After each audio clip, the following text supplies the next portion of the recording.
Les vraies voix Sud Radio, 17h-20h, Philippe David, Cécile de Ménibus. Retour des vraies voix avec Philippe Bilger, Olivier d'Artigol, Philippe Deveul. C'est toujours le coup des 2 secondes. Le coup de projecteur des vraies voix. Grâce au cri d'alerte lancé par l'abbé Pierre en février 54, la loi sur la trêve hivernale est en vigueur depuis 1956.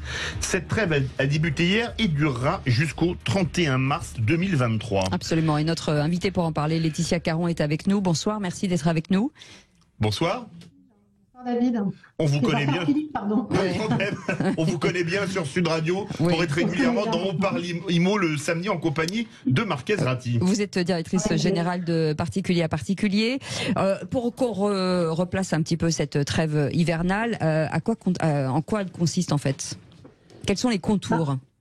Alors les contours, c'est assez simple, c'est que entre donc le 1er novembre et le 31 mars, comme vient de l'évoquer Philippe, on ne peut pas expulser un locataire de son logement. Ça veut dire que la procédure, même si elle est aboutie pendant cette période-là, ne peut pas donner lieu à l'action finale qui est d'expulser le locataire et de renvoyer du logement, si j'ose dire. Est-ce qu'il y a des évolutions ces derniers temps, justement, sur cette loi ? Alors déjà, il y avait eu, la loi Allure avait un petit peu rallongé ce délai, puisque jusque 2015, on était sur une période qui couvrait du 1er novembre au 15 mars, et donc maintenant c'est jusqu'au 31 mars. Et ensuite, dans les évolutions qui ont eu lieu ces dernières années, et notamment récemment, c'est le fait qu'aujourd'hui, ça ne concerne plus les squatteurs, puisque jusqu'à peu de temps, les squatteurs étaient aussi protégés par cette loi qui ne permettait pas d'expulser pendant la trêve hivernale. Donc aujourd'hui, ce n'est plus le cas. Aujourd'hui, quelqu'un qui squatterait un logement illégalement pourrait être expulsé pendant cette période. Et puis dans les évolutions qu'il y a eu aussi, c'est qu'un conjoint ou un concubin qui ferait l'objet d'une ordonnance d'expulsion pour violence conjugale peut aussi être expulsé pendant cette période. On ne tient plus compte non plus de cette période de trêve hivernale. Philippe Bilger, une question ? Quand j'ai entendu le mot Caron, j'ai vu rouge. Et puis j'ai eu la chance de vous voir et de vous entendre. J'ai su que vous étiez la bonne Caron, si j'ose dire. Ça. Non, mais plus sérieusement, je trouve que cette manière dont l'État réagit justement à l'égard de situations de pénibilité durant la saison d'hiver est très bonne, parce que moi-même, j'ai très souvent mauvaise conscience quand je passe devant des SDF et je suis écartelé entre donc mauvaise conscience et le sentiment que ça ne me regarde pas d'une certaine manière, et je remercie l'État de m'enlever ces états d'âme. Ah ben comme ça c'est réglé. Olivier d'Artigol. Et dans un contexte inédit aujourd'hui, puisque beaucoup de bailleurs sociaux, de responsables de parcs locatifs alertent sur la dégradation spectaculaire de la capacité de très nombreux ménages, de personnes, pour faire face à leur loyer, aux charges locatives, à l'augmentation des factures d'énergie, faisant qu'une part conséquente aujourd'hui, pas uniquement les personnes en difficulté telles qu'on peut les imaginer, perte d'emploi, etc., c'est toujours le cas, mais y compris les personnes qui ont un salaire et un temps plein, mais pas suffisamment rémunéré, et sur le fait qu'elles ont la crainte de ne plus pouvoir assumer le loyer et les charges, notamment celles de l'énergie. Est-ce que c'est aux propriétaires de les prendre en charge? C'est toujours le problème. Bien sûr que non. Bien sûr que le problème est terrible dans un sens. Non, ce n'est pas aux propriétaires de prendre en charge. Oui. Je dis simplement qu'on est là face à un vrai problème à l'échelle de notre pays, avec des situations qui vont devenir intenables. Laetitia Caron, vous donnez la parole à Philippe Deveul. Vous le constatez avec l'inflation, les problèmes de pouvoir d'achat, vous qui avez géré des milliers de dossiers chez PAP, ces problèmes de gens qui n'arrivent plus à assumer leur loyer? Alors, nous, on arrive tôt, parce qu'en général, nous, chez PAP, on arrive au moment où les personnes prennent la location, entrent en location.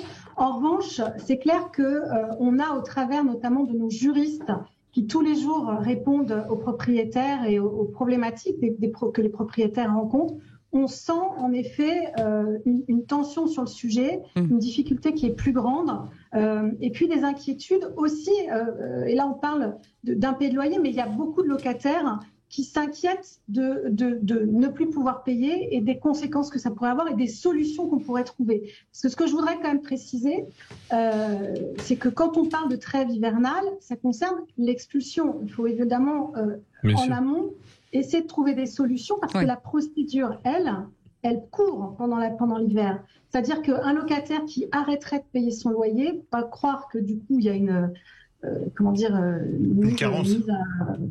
carence complète sur cette période-là. Le locataire qui arrêterait de payer son loyer pourrait quand même être poursuivi et la procédure pourrait donner lieu à une expulsion à l'issue de la trêve hivernale. Et voilà, donc on entend beaucoup les locataires quand même essayer de trouver des solutions aussi. Est-ce que ça veut pas dire, Philippe Deveul, qu'à un moment donné, les garanties vont exploser? C'est-à-dire que les propriétaires vont demander, vont doubler, tripler les garanties pour... Certainement, et c'est normal quelque part, parce que quand on voit expulsion, on voit la misère des gens qui sont dans la rue. Avant d'en arriver là, il y a tout un processus. Moi, j'ai fait des procédures comme ça, c'est l'enfer. Ça dure très longtemps. Des deux côtés, c'est l'enfer. Des deux côtés, c'est l'enfer, mais il faut surtout penser quand même. Il faut faire le distinguo entre le locataire qui ne paye plus ses loyers et le squatteur. Le squatteur, il n'y a pas vraiment d'excuse. C'est une violation de propriété pure et simple qui est lui aussi protégé par la trêve hivernale quelque part. Et celui qui a du mal, alors on peut trouver des accords, des arrangements, ça arrive. Mais la plupart du temps, les gens qui sont propriétaires, ils ont économisé pour acheter ces biens. Et ils ont fait ça pour avoir un complément de revenus, ou voire récupérer leurs biens, parce que là où ils étaient, ils ne peuvent plus habiter. Et c'est eux qui se retrouvent dehors. C'est surtout à ça qu'il faut penser, parce que c'est bien beau de protéger le faible contre le fort, mais parfois le fort est peut-être aussi faible que le faible. Donc c'est très complexe, et je pense qu'il faut être intraitable sur les squatteurs. Mais trouver des solutions, et la trêve hivernale protège le locataire indélicat. Mais je crois que sur le problème du squatteur, là... indélica, dans certains cas, ou alors les locataires qui n'y arrivent pas. Et ça, il y a une négociation. Quand il y a des procédures, il y a une partie adverse, on est dans le contradictoire. On dit pas, allez, faut partir comme ça. Non, il y a des échanges de conclusions, il y a quand même différents filtres avant d'en arriver là. Laetitia Caron, je disais sur le fait qu'il y ait de plus en plus de garanties, peut-être là, on se rend compte que, on voyait il y a 10 ans et maintenant, on a l'impression que maintenant, il faut plusieurs fois le salaire. Est-ce qu'à un moment donné, ça va poser un problème à l'accès au logement, surtout?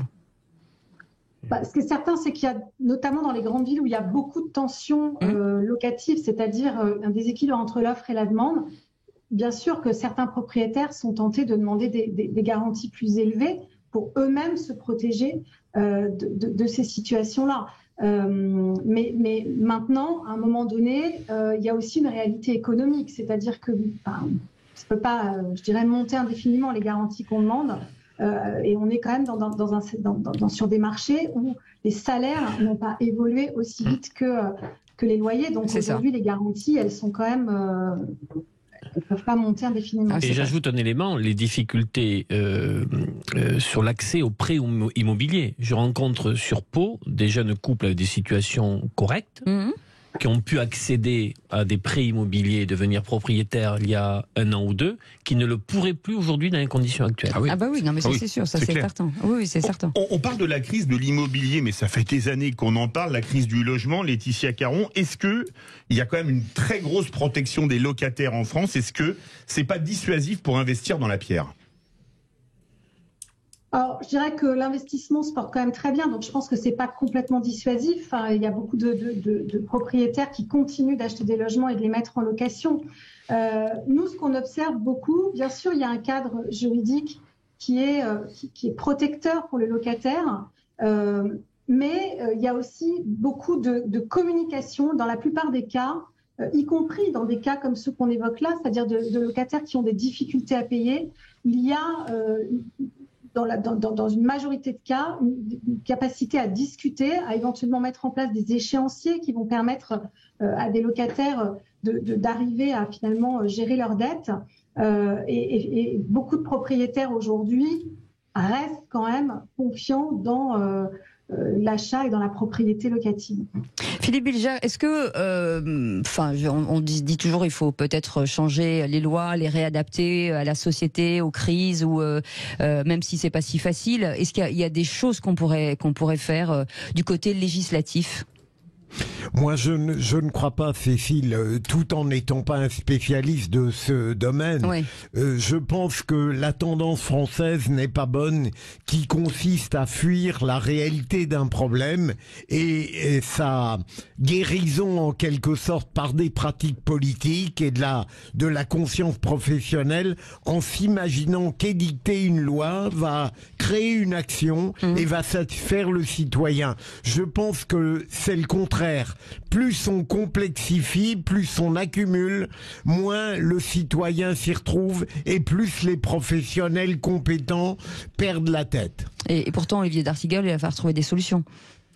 Pour que ces problèmes ne persistent pas, pour faire en sorte que si la crise augmente, que les salaires n'augmentent pas, que les frais augmentent et que les loyers augmentent. Oui, que les loyers augmentent. En tout cas, pas les loyers augmentent, mais en tout cas que certaines personnes ne peuvent plus payer.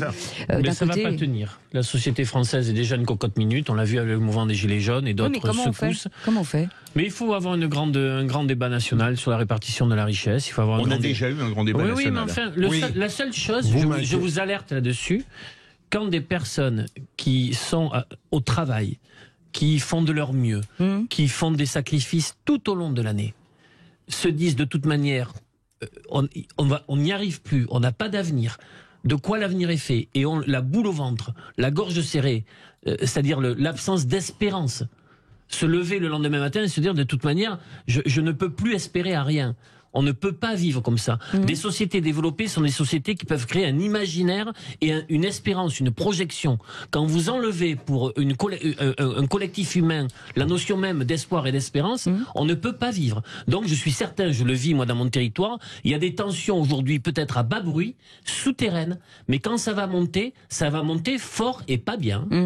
Mais il faudrait peut-être, Philippe Deveul, repenser l'accès à la propriété sur des prix du mètre carré. Quand on voit les prix des mètres carrés dans les grandes agglomérations. À Paris, c'est scandaleux. On arrive les 20 000 € le mètre carré. C'est mais scandaleux. Si vous voulez, dans le contexte actuel économique, la pierre est un refuge, donc ça fait monter le prix immobilier. Le prix, c'est automatique, parce que quand vous voyez, et en plus avec toutes les lois qui ont été votées sur je pense à la loi Sapin 2, où on vous dit si vous avez plus de 100 000, au-dessus de 100 000, si une banque fait faillite, on reprend l'argent. Vous fragilisez mais sur les bulles spéculatives, sur ce qui relève, par exemple, là j'ai appris que l'eau faisait son entrée à la bourse Chicago et que des spéculateurs jouaient les prochaines sécheresses en Californie en faisant augmenter le prix d'accès à l'eau.